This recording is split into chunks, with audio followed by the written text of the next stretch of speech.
With children learning from home during the pandemic, a lot of attention has been placed on the quality of that education. And now some parents are receiving letters from state education leaders saying that their children are not doing well. Well, that letter is urging them to send their kids back to the classroom in person, and that is not sitting well with some of those parents. 8 on your side's Olivia Steen joining us now live tonight with much more on that. Olivia.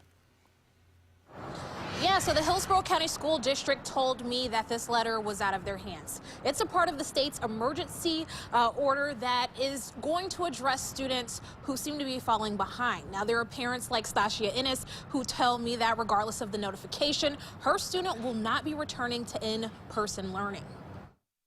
My child's teachers, not this letter, are going to dictate what I do for my son. Stasia Innes was shocked to receive this letter from the school district outlining her son's poor performance during e-learning, which she says is untrue. She's received no negative feedback from her child's teachers. They probably should have inquired with their educators. They're the ones that see these kids every day.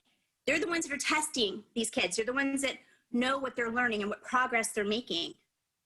Not one of my son's teachers were asked about this at all. The letter states her child should return to in-person learning as soon as possible based on his scores, an option she says isn't viable. And right now, it is not appropriate for my son to be in brick and mortar school, period.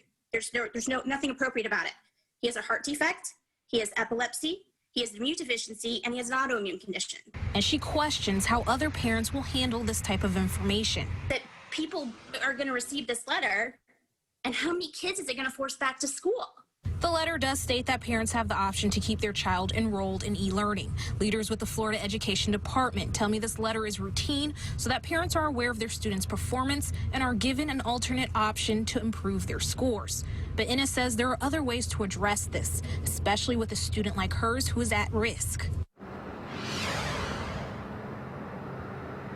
Now, state education leaders say that these students will receive educational interventions, and Stasia Innes is just hoping that those are tailored to each student's needs as well as their desired choice of learning. Live in Tampa, Olivia Steen, 8 on your side.